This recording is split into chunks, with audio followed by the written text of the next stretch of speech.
Hi, it's Donna Brooks from Original Body Wisdom.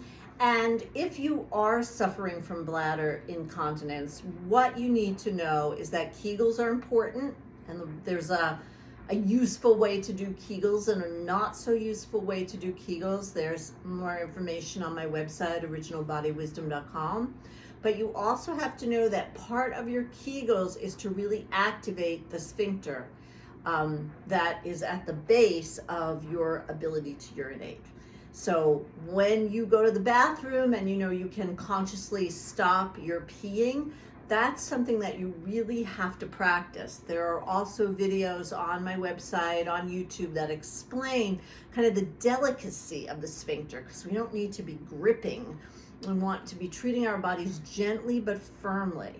And so you can do that practice of, when you're not in any urgency or incontinence, to just play with working that sphincter. And then what I'd like you to realize is that when the urgency comes on, you can actually start to experiment with taking a breath and doing a slow but firm frontal contraction in your Kegels and getting that sphincter activated.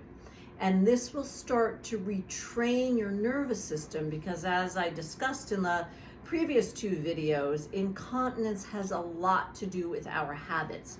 If we're kind of peeing a lot just in case, I better pee, we don't know what's going to happen if I don't pee.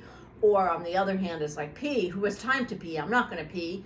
Those are behavioral habits.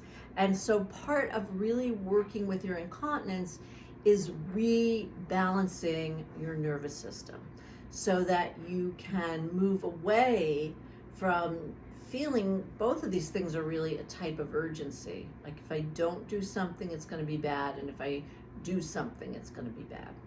So in the meantime, as you're repatterning your nervous system, just see if you can slow down enough in the moment to just do a few Kegels, especially with focus on the frontal part of your pelvic floor, this area in here, and engage that external urinary sphincter along with it. And you will, in all great likelihood, see some progress. It may not solve all of your problems, but it can really help, and even more importantly, lessen your anxiety about being out in public. If you want to learn more, I'm at originalbodywisdom.com. There's also information in the bio links on Instagram.